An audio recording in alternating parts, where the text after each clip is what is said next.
I read my father's journals out loud at Thanksgiving dinner, in front of 23 family members. He called me an accident in his toast. Again.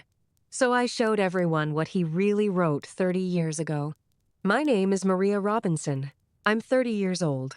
For my entire life, my father James has told people I was an accident, a happy accident, an unplanned surprise, a fortunate mistake.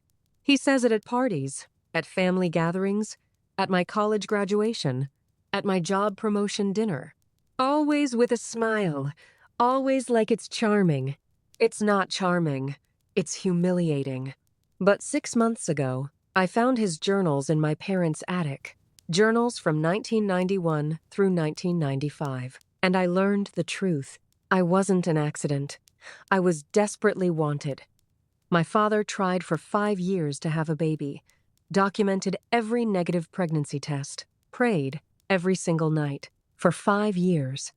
So when he stood up at Thanksgiving dinner this year and called me an accident in front of my entire extended family, I excused myself, went to my car, got the journals, came back inside, and read them out loud. Every single entry. This is what happened. Thanksgiving Day, November 28th, 2024. My parents' house in Portland, Oregon. 23 people crammed around 2 tables pushed together in the dining room. The usual cast: my parents, James and Holly, my mother's sister, Aunt Caroline, with her husband Mike and their 3 kids, my father's brother, Uncle Dan, with his wife Patricia and their 2 teenagers, my grandmother Ruth, and me. I'm single, 30 years old, elementary school teacher at Bridgeport Elementary, living alone in a 1-bedroom apartment in Southeast Portland. The family disappointment, according to the unspoken hierarchy. No husband, no kids, no impressive career. Just me and my 3rd graders and my cat named Fitzgerald. Dinner had been fine up to this point. Turkey, mashed potatoes, the green bean casserole my grandmother Ruth always makes with those crispy onions on top. Small talk about the Seahawks, about Aunt Caroline's oldest Megan getting into Reed College, about Uncle Dan's promotion to senior accountant. My cousin Jake had been telling a story about his fraternity at University of Washington. Everyone was laughing at his impersonation of his roommate. Then my father stood up with his wine glass. Here we go, I thought. Right on schedule. James Robinson is 61 years old, 6'2", silver hair that he keeps perfectly trimmed, the kind of naturally charismatic personality that makes people like him immediately. Former high school principal at Lincoln High for 23 years, before retiring 2 years ago. Well respected in the community. President of the Rotary Club. Volunteers at the food bank every Tuesday. He loves giving toasts. Loves being the center of attention. Loves telling stories. And his favorite story is about me. I want to say something, he announced, tapping his wine glass with a fork. The crystal made a clear, ringing sound. The table quieted immediately. Conversations stopped mid-sentence. Everyone turned to look at him. My father has that effect. When James Robinson speaks, people listen. I'm grateful this year, he began, his voice warm and practiced. This was his principal voice, the voice he'd used at countless school assemblies and graduation ceremonies. Confident, commanding, kind. Grateful for family. For this beautiful meal Holly prepared, and yes, Mom, your green bean casserole is still the best. My grandmother smiled, pleased. She's 86 and hard of hearing, but she caught that. For having everyone together under one roof, my brother Dan and his beautiful family, Caroline and Mike, and their kids, and of course, my mother Ruth, who has blessed us with her presence for yet another year. Nods around the table, murmurs of agreement. My mother smiled, her hands folded in her lap. She was wearing the pearl necklace my father gave her for their 30th anniversary. Her gray blonde hair was styled perfectly. She'd been cooking since Tuesday. And I'm especially grateful, my father continued, his eyes landing on me, for my daughter Maria. Even though she wasn't part of the plan, there it was, like clockwork, like every single year. She was what we call a happy accident, he said with that practiced chuckle. The one that sounds warm and self-deprecating but lands like a punch every time. Completely unplanned. Total surprise. Holly and I had actually given up on having kids. And then, boom, here she came. Polite laughter rippled around the table. Aunt Caroline smiled that uncomfortable smile people make when they don't know what else to do. Uncle Dan nodded knowingly, like, this explains something about me. My grandmother looked uncomfortable but said nothing she never does. My cousin Megan, who's 18 and heading to Reed next fall, glanced at me with something like sympathy. My mother's face was neutral, carefully, deliberately neutral. The same expression she's worn every time my father tells this story for the past 30 years. I sat there, fork halfway to my mouth with a piece of turkey I was no longer interested in eating, feeling the familiar burn of humiliation spread across my chest. This wasn't new. This was the same story he'd told at my high school graduation when I was 18, at my 21st birthday party at McMenamin's, at the dinner celebrating my first teaching job 5 years ago, at my cousin's wedding last summer when he introduced me to distant relatives I'd never met. You know what they say, my father continued, raising his glass higher. Sometimes, the best things in life are the things you don't plan for. Maria, sweetheart, you turned out okay despite being completely unexpected. Better than okay, actually. You're a wonderful teacher, your students love you, and even though you surprise the hell out of us, a few people laughed at that. You've made us proud. Here's to happy accidents. To happy accidents? Several voices echoed, raising their glasses. Uncle Dan clinked his glass against my Aunt Patricia's. Aunt Caroline took a sip of her wine. My father beamed at the table like he'd just delivered the most heartwarming toast in history. I set down my fork carefully, made sure my hands didn't shake. Excuse me, I said quietly. I need to get something from my car. My mother looked at me, a question in her eyes. I stood, pushed my chair back. The legs scraped against the hardwood floor. Maria? My father said, his smile faltering slightly. You okay, honey? Fine, I said, already moving toward the kitchen. Just forgot something. Be right back. I walked through the kitchen where the pies were cooling pumpkin, apple, and my mother's famous pecan. Through the mudroom where everyone's coats were piled on the bench, out the side door to the driveway. The November air was cold and damp, classic Portland weather, 50 degrees and gray, mist hanging in the air like it couldn't decide whether to rain or not. I stood there for a moment, breathing. My hands were shaking now, not from sadness, not from hurt, though I felt that too, from rage, and from anticipation. Because in my trunk, wrapped in a Safeway grocery bag, were 4 leather-bound journals, my father's journals, the ones I'd found 6 months ago while helping my parents clean out their attic for their eventual downsize. I'd brought them specifically for this moment. I'd known he'd do it again. He does it every year. Every single Thanksgiving, my father stands up and tells 20-plus people that I was an accident. And every single year, I smile and take it. Not this year. This year, I was ready. I opened my trunk. The journals were exactly where I'd left them, wrapped in the plastic bag next to my emergency roadside kit and the reusable shopping bags I always forget to bring into the store. I pulled them out. 4 journals, each one leather-bound, each one filled with my father's neat handwriting, evidence of the biggest lie he's ever told. I took a breath, felt the weight of them in my hands. Last chance to turn back, to let it go, to be the good daughter who doesn't make scenes at family gatherings. But I'd been the good daughter for 30 years.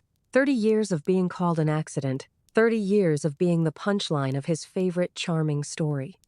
I was done. I walked back inside. But before I tell you what happened when I returned to that dining room with 4 journals that would destroy my father's carefully constructed narrative, I need to explain how I got here. How a 30-year-old elementary school teacher who loves her job and her students and her quiet life ended up reading her father's private journals in front of her entire extended family at Thanksgiving dinner. This story doesn't start on November 28th, 2024. It starts 30 years earlier, December 14th, 1994. Providence Hospital, Portland. The day I was born.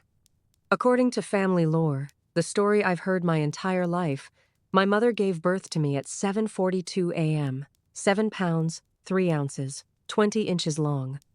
My father, according to this story, took one look at me and said, "Well, this wasn't what we planned, but she's ours now." That's the story. The charming story about the unexpected baby who surprised her parents but turned out just fine anyway. My father tells it with a wry smile, a little shrug. "We'd given up on kids," he'll say. "And then Maria came along. Best surprise of our lives." It's a good story, heartwarming even. The kind of story that makes people smile and nod and say things like, "Everything happens for a reason," and "the best laid plans," right? Except it wasn't true. Not even a little bit true. But I didn't know that for 30 years. Growing up, the accident narrative was just part of who I was, part of how my father introduced me to people, part of the family mythology. This is Maria, my daughter. She was a surprise. Maria came along when we weren't expecting her. We'd given up on having kids, then boom, here she was. He said it so often, with such cheerful acceptance, that I internalized it as absolute truth. It became part of my identity. The unplanned child, the oops baby, the happy accident who turned out okay. I learned not to react when he said it, learned to smile politely, learned to play along with the narrative, learned to laugh when other people laughed, even though it never felt funny to me. But it hurt, every single time. Because being called an accident, even a happy one, carries a very specific message. You weren't wanted, at least not at first. You were a mistake that your parents learned to accept. When I was 7, I asked my mother what accident meant. We were in the car, driving home from my piano lesson. My father had just introduced me to his colleague at the grocery store as our happy little accident. "Mom," I said from the back seat, "what's an accident?" She glanced at me in the rearview mirror. "Why do you ask, sweetie? Dad always calls me an accident. What does it mean?" She was quiet for a long moment. When she spoke, her voice was careful.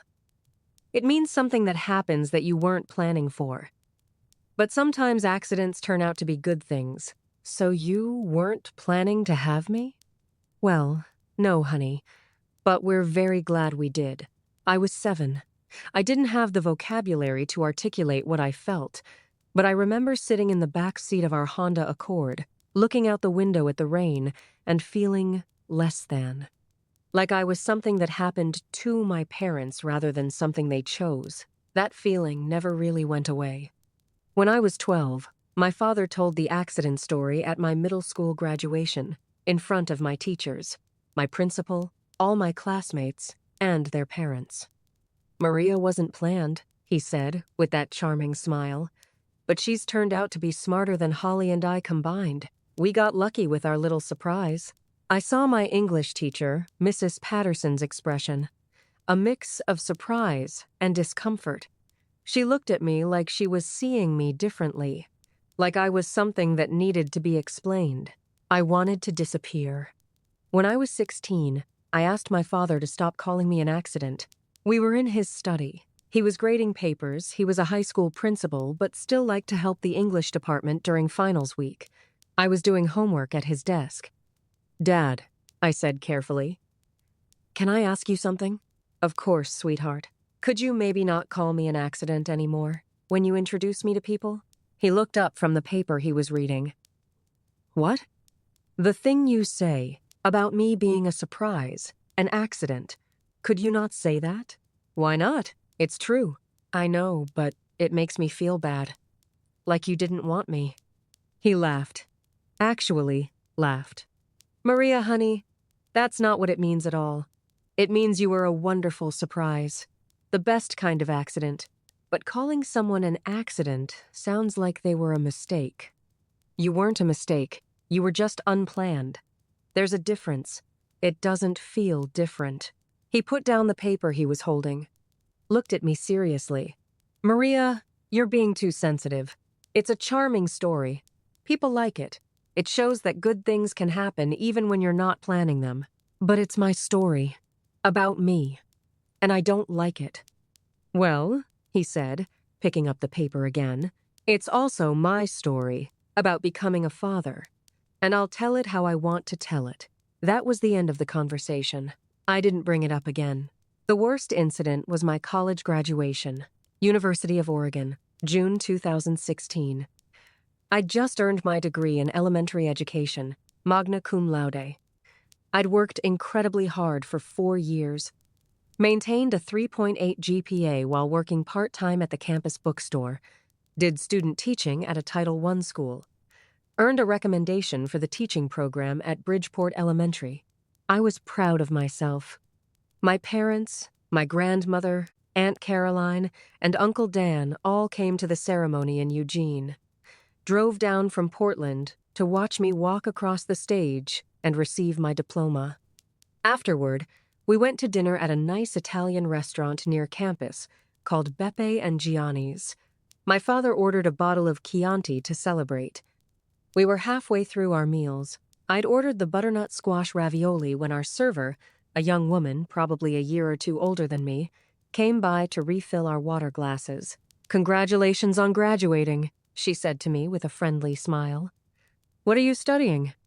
"Elementary education," I said. "I start teaching in the fall."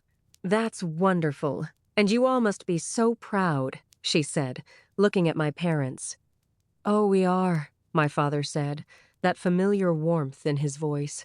"Magna cum laude, even. Not bad for a kid who was a complete accident." The server's smile froze for a half-second. She recovered quickly, laughed politely, and moved on to the next table. But I saw her expression. The confusion. The slight discomfort. My graduation. My achievement. My moment. Reduced to the punchline of his favorite joke. I focused on my ravioli.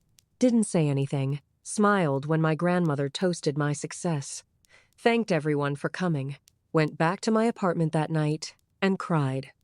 But I was 22 then. 22 and uncertain and not equipped to confront my father. Not equipped to demand he stop telling the story that hurt me every single time. Now I'm 30, and everything changed 6 months ago. 6 months ago, in May 2024, my parents were preparing for their eventual downsize. They're both in their early 60s, healthy, active, not planning to move for a few more years, but starting to think about it. Starting to sort through 30-plus years of accumulated belongings in their 4-bedroom house, they asked me to come help sort through boxes in the attic one Saturday. I drove over after my morning yoga class. It was a beautiful May afternoon, sunny, 72 degrees, the kind of Portland spring day that makes you forget about the 9 months of rain. My mother made sandwiches for lunch. My father set up a folding table in the attic so we'd have a workspace. We spent the afternoon going through boxes. Old photo albums from before digital cameras, Christmas decorations they hadn't used in years, my childhood artwork, finger paintings and macaroni necklaces, and construction paper Mother's Day cards.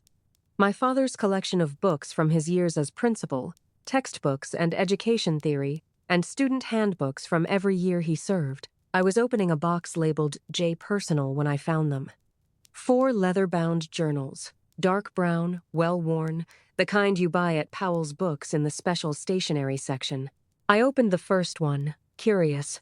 The handwriting was my father's, neat, precise, slightly slanted to the right. The same handwriting I'd seen on birthday cards and notes on the fridge and Christmas gift tags my entire life. The first entry was dated January 3rd, 1991. I was born in December 1994. This was 3 years before I existed. I started reading the 3rd of January, 1991. New Year's resolution. This is the year we'll have a baby. I can feel it. Holly and I have been trying for 6 months. The doctor says there's no medical reason it's not happening. Just give it time, he says. Many couples take a year or more, but I'm 37 years old. I don't want to wait anymore. I want to be a father. I want to hold my son or daughter. I want to teach them to ride a bike and help them with homework and watch them grow up. I want this so badly. I sat down on the dusty attic floor. Read the entry again. My father wanted a baby. Desperately. This wasn't the story I knew. I turned the page, kept reading. The 15th of January, 1991. Another negative pregnancy test. Holly cried in the bathroom. I heard her through the door. I didn't know what to say. What can you say? It'll happen eventually? Don't give up. Everything sounds hollow. I feel helpless. The 1st of February, 1991. Still trying. Holly is tracking everything: ovulation, temperature, timing. It's becoming clinical, scheduled. I miss when sex was just about being close to each other. Now it's about making a baby, but I want this baby so much I can't complain. The 14th of February, 1991. Valentine's Day. Bought Holly flowers and a card. Took her to dinner at Salty's, the restaurant where we had our first date. We didn't talk about the negative pregnancy test from last week. We just tried to enjoy the evening. But it was there between us. The absence, the empty space, where a baby should be. I kept reading, entry after entry, month after month. March, April, May, June. Each one documenting another month of trying, another negative test, another wave of disappointment. The 30th of June, 1991. 1 year of trying, 12 months, 12 negative tests, 12 times watching Holly's face fall when her period started, 12 times feeling like I'm failing at something that should be natural. I'm starting to think it won't happen, starting to think we're not meant to be parents. Holly cries more now. I pretend I don't notice. What else can I do? I can't fix this. I can't make it happen. I feel useless. My hands were shaking. This man writing these desperate, heartbroken entries was my father. The same father who had spent 30 years casually calling me an accident. I kept reading. The 18th of August, 1991. Holly's sister Caroline announced she's pregnant. With her third child, we congratulated her, of course. We're happy for her. But it hurt. God, it hurt. Why is it so easy for everyone else? Why can't it be us? The 12th of October, 1991. I pray every night. I'm not even particularly religious, but I pray, please God, let us have a baby. Let Holly get pregnant. Let us be parents. I promise I'll be a good father. I promise I'll do everything right. Just please, please let this happen. The 10th of November, 1991. Holly suggested we stop trying. Maybe it's not meant to be, she said. She was sitting on the edge of the bed, her voice flat, exhausted. I told her I wasn't ready to give up. I can't give up. I want to be a father so badly it physically hurts. I want to hold my child. I want to be there for their first steps, first words, first day of school. I want all of it. I'm not ready to let that dream go. I was crying now, sitting in my parents' attic on a sunny Saturday afternoon in May, crying while reading my father's journal from 33 years ago. The journal for 1991 ended in December. I opened the second one. 1992. The 1st of January, 1992. New Year's resolution. Have a baby. Same as last year. 18 months of trying now.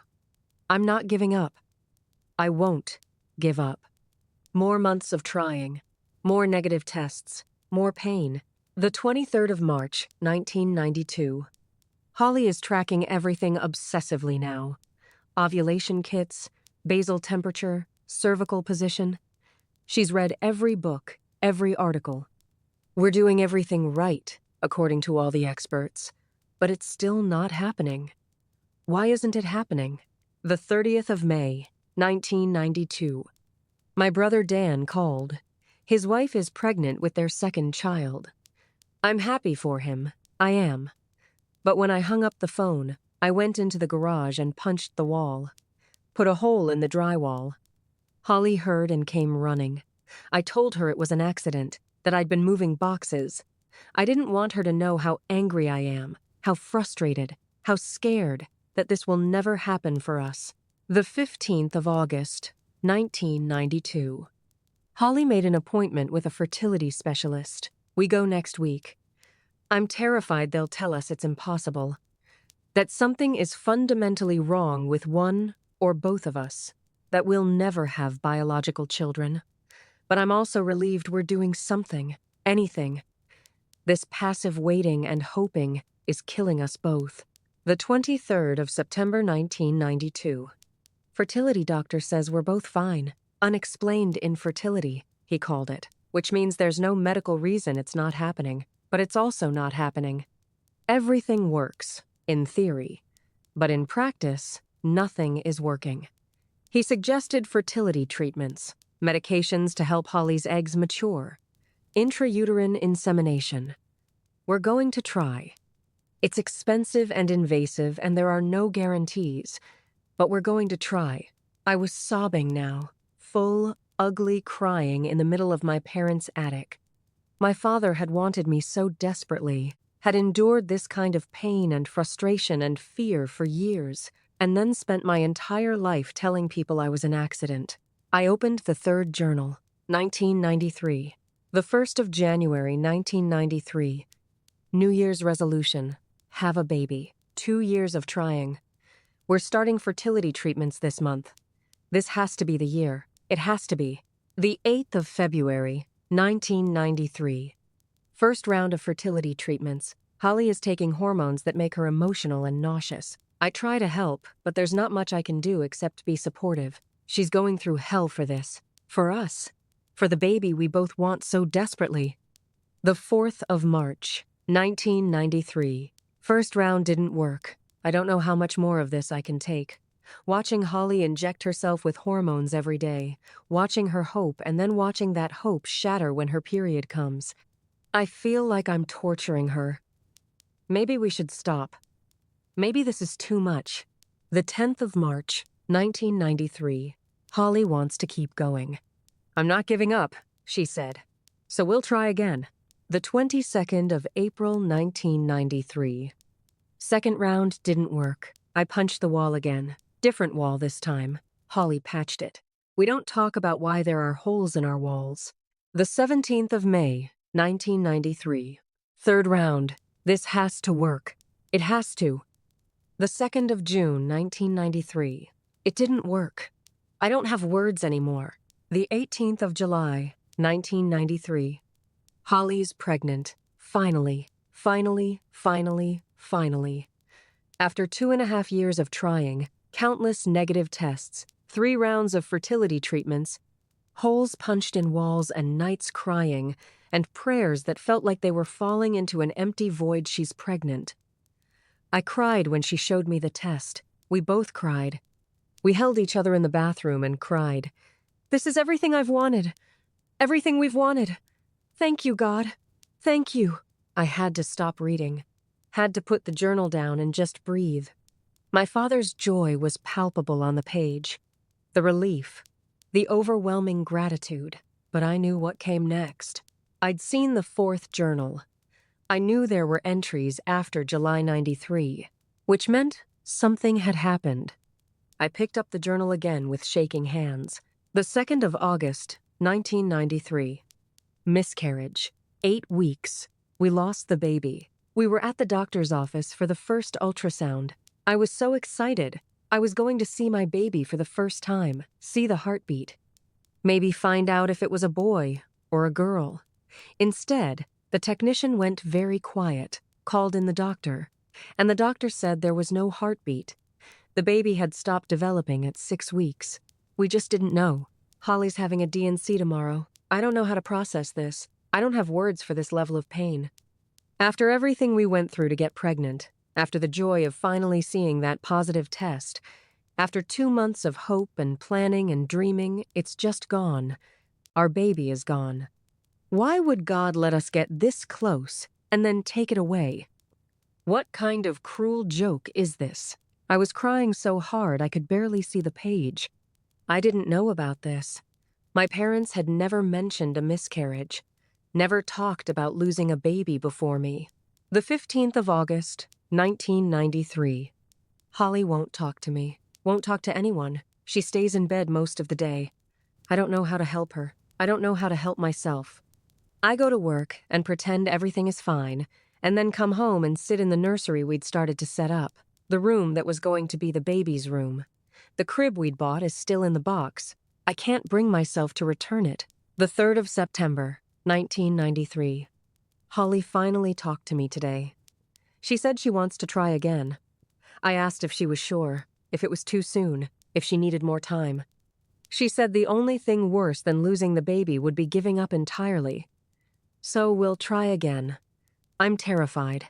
Terrified of hoping. Terrified of losing another baby. But I can't stop. I can't let go of the dream of being a father.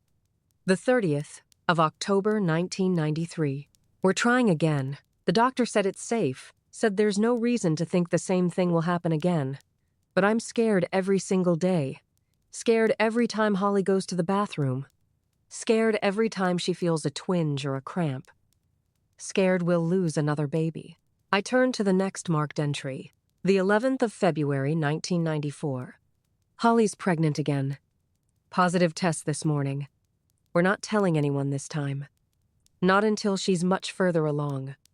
Not until we're sure. I pray every single night. Every single night I get down on my knees and beg God to let this baby make it. Please, please let this baby live. Let this baby be healthy. Let us finally be parents. The 25th of April, 1994. 12 weeks. We heard the heartbeat today, strong and steady. The doctor says everything looks good. I'm starting to believe this might actually happen. This baby might actually make it. We might actually get to be parents. The 30th of May, 1994. 16 weeks. Holly felt the baby move for the first time. She grabbed my hand and put it on her stomach. I couldn't feel anything yet, but she could. Our baby. Our living baby, moving inside her. I cried. The 8th of July, 1994. It's a girl. The ultrasound today confirmed it. We're having a daughter. A little girl. I'm going to have a daughter. I can't stop smiling. Holly cried. Happy tears. We're going to name her Maria, after my grandmother. Maria Holly Robinson. This is real. This is actually happening. The 22nd of September, 1994. Holly is huge, uncomfortable.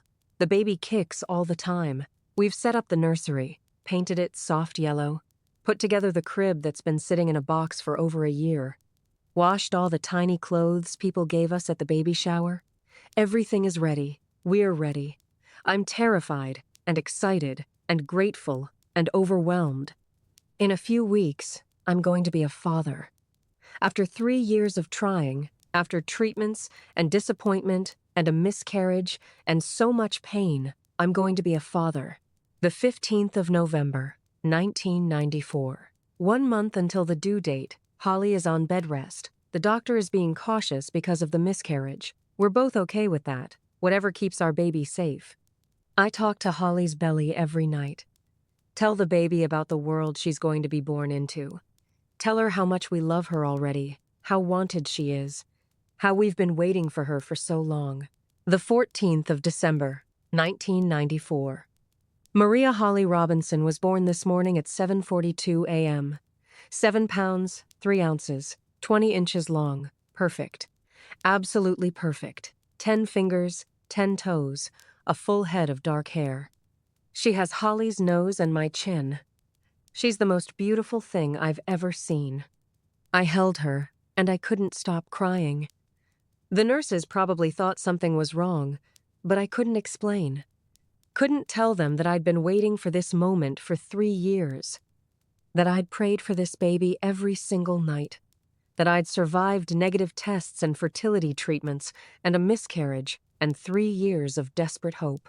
That this tiny person in my arms was everything I'd ever wanted. Holly is exhausted and happy and perfect. My wife, the mother of my daughter. We did it. After everything, we actually did it. And then the final entry, the one that made everything clear. The 14th of December, 1994. Evening. I'm sitting in the hospital room. Holly is sleeping. Maria is in the bassinet next to the bed. I can't stop looking at her. Can't stop watching her breathe. Can't believe she's real. Can't believe she's ours. I've never wanted anything more in my entire life than I wanted this child. And now that she's here, I'm terrified. Terrified of being a bad father. Terrified of failing her. Terrified that I want her so much, I'll suffocate her with expectations. Terrified that she'll feel the weight of 3 years of desperate hope and feel like she has to be perfect to justify it. I don't want that for her. I don't want her to grow up feeling like she has to earn my love because I worked so hard to have her. I want her to just be herself, to feel free, to know she's loved without conditions. Maybe if I tell people she was a surprise, an accident, it'll take the pressure off. Maybe if I make it seem casual, unplanned, she won't feel like she has to be anything other than who she is. I don't know. I'm probably overthinking this. I'm tired and overwhelmed and I have no idea what I'm doing. But I love her. God, I love her so much. I closed the journal, sat there in my parents' attic for a long time. My father had wanted me desperately, had prayed for me, had endured years of pain to have me, and then had spent my entire life lying about it because he was scared. Scared of being too much, of expecting too much, of loving too much. So he'd created the accident narrative, made it seem casual, unplanned, no pressure. But all he'd done was hurt me for 30 years. I brought the journals downstairs. My mother was in the kitchen putting away the lunch dishes. My father was in his study reading. I walked into the kitchen and set the journals on the counter. "Mom," I said quietly. She looked at them. Her face went pale. "Oh," she said softly. Did you know what he wrote in these?" She nodded slowly. I knew he was keeping journals during that time. I never read them. But I knew. Then you know he desperately wanted me. For years. Why does he tell everyone I was an accident? My mother dried her hands on a dish towel. Didn't meet my eyes. "Your father?" She started, then stopped, took a breath. Started. Again. "When you were born, after everything we went through to have you, your father was overwhelmed. Not in a bad way, in an everything way. He loved you so much, it scared him.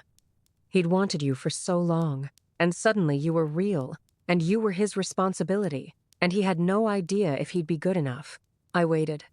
"So he started telling people you were an accident, a surprise, unplanned, because then, in his mind, there were no expectations. If you were an accident, you couldn't disappoint anyone. You couldn't fail to live up to some impossible standard he was terrified he'd set for you."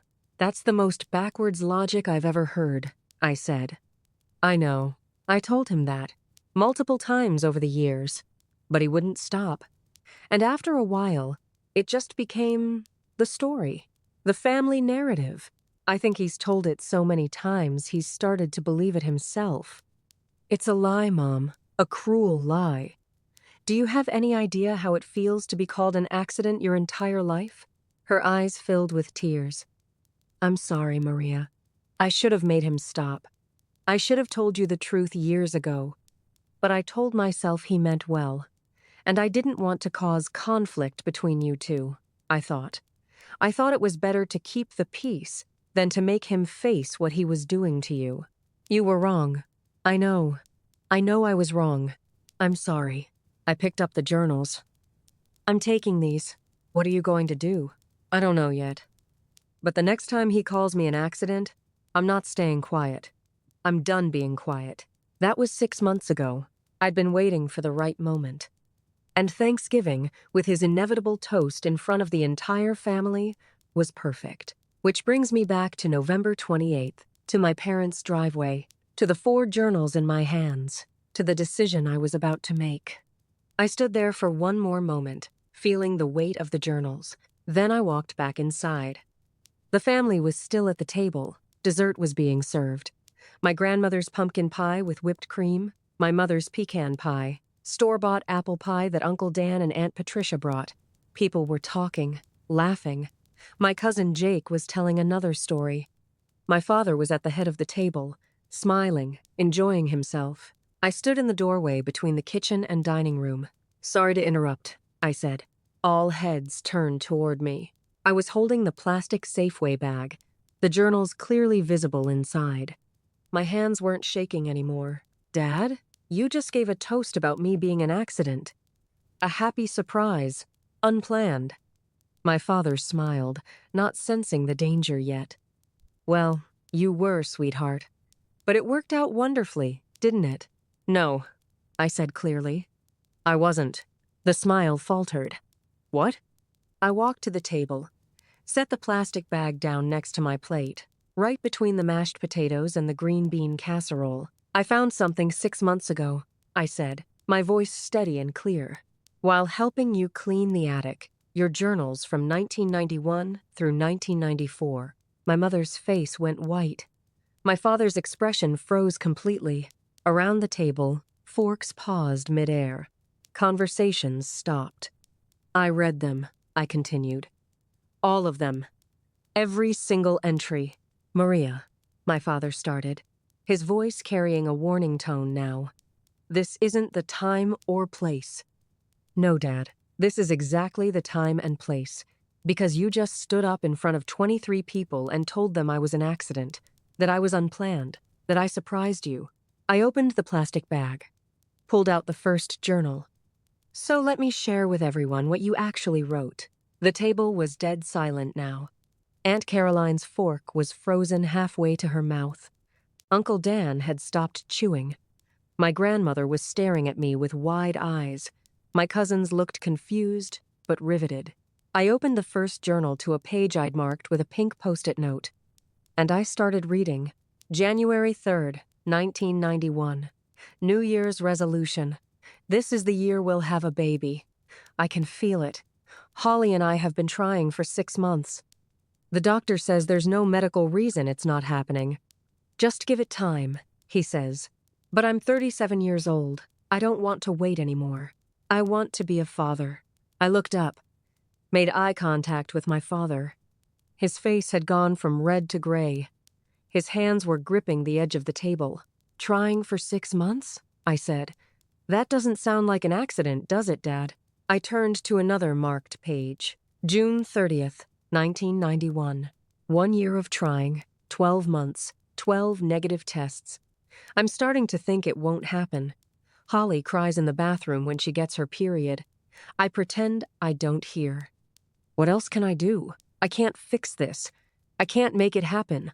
I feel useless. My mother had her hand over her mouth. Tears were already running down her face. I kept going. November 10th, 1991. Holly suggested we stop trying. "Maybe it's not meant to be," she said. I told her I wasn't ready to give up. I can't give up. I pray every night. "Please, God, let us have a baby." I want to be a father so badly it physically hurts. My voice cracked slightly on that last sentence. I cleared my throat. Kept reading. October 12th, 1991. I pray every night. I'm not even particularly religious, but I pray. "Please, God, let us have a baby. Let Holly get pregnant. Let us be parents. I promise I'll be a good father. I promise I'll do everything right. Just please, please let this happen." Aunt Caroline looked like she'd been slapped. Uncle Dan was staring at my father with an expression somewhere between shock and accusation. My grandmother had tears in her eyes. I opened the second journal. September 23rd, 1992. Fertility doctor says we're both fine. Unexplained infertility, he called it. Which means there's no reason it's not happening, but it's also not happening. He suggested treatments. "We're going to try." I looked around the table. "Fertility treatments," I said clearly. "For an accident." "Interesting." My father stood up abruptly. His chair scraped loudly against the floor. "Maria, that's enough. You need to stop." "No, Dad, it's not enough. Sit down." We stared at each other. He didn't sit. Neither did I. I opened the third journal. My hands were shaking now. but my voice stayed steady. July 18th, 1993. Holly's pregnant. Finally, finally. After 2.5 years of trying, countless negative tests, 3 rounds of fertility treatments, she's pregnant. I cried when she showed me the test. We both cried. This is everything I've wanted. I paused. Let that sink in. Let everyone at the table absorb what I just read. 2.5 years, Dad. 3 rounds of fertility treatments. Everything you wanted. Those are your exact words. I turned the page. My voice was shaking now, but I pushed through. August 2nd, 1993. Miscarriage. 8 weeks. We lost the baby. My grandmother gasped audibly. Her hand flew to her chest. Several people around the table looked shocked. They hadn't known. Most of them hadn't known. I kept reading, tears streaming down my face now. We lost the baby. I don't have words for this. Holly is devastated. I'm devastated. Why would God let us get this close and then take it away? What kind of cruel joke is this? My mother was crying openly now. Aunt Carolyn had tears running down her face. Even Uncle Dan looked emotional. My father was still standing, frozen, his knuckles white where he gripped the chair. You had a miscarriage, I said, looking at my mother, then at my father. You tried for years. You went through fertility treatments. You lost a baby. You suffered. Both of you suffered terribly. I opened the 4th journal, the final one. December 14th, 1994. Maria Holly Robinson was born this morning at 7:42 a.m. 7 pounds, 3 ounces. Perfect. Absolutely perfect. I held her, and I couldn't stop crying. After 3 years of trying, after the miscarriage, after all the pain and fear, she's here. She's real. She's ours. My voice broke completely. I could barely get the words out. And then this. Everyone listen to this. This is the part that matters most. I read the final lines through my tears. I've never wanted anything more in my entire life than I wanted this child. Complete silence. No one moved. No one spoke. No one even seemed to breathe. I closed the journal carefully, set it on the table next to the others. So, Dad? I said, my voice barely above a whisper. Tell me again how I was an accident. Tell everyone here at this table how I was unplanned. Tell them how I was a surprise you weren't expecting. He couldn't speak, couldn't move. You wanted me more than anything, I continued, my voice getting stronger. You tried for 3 years. You endured fertility treatments. You survived a miscarriage. You prayed every single night. And then, when I was finally here, when I was everything you'd wanted for so long, you spent 30 years telling everyone I was an accident. I picked up the journals, held them against my chest. Why? I asked. Why would you lie about that? Why would you take the most wanted child in the world and tell everyone she was a mistake?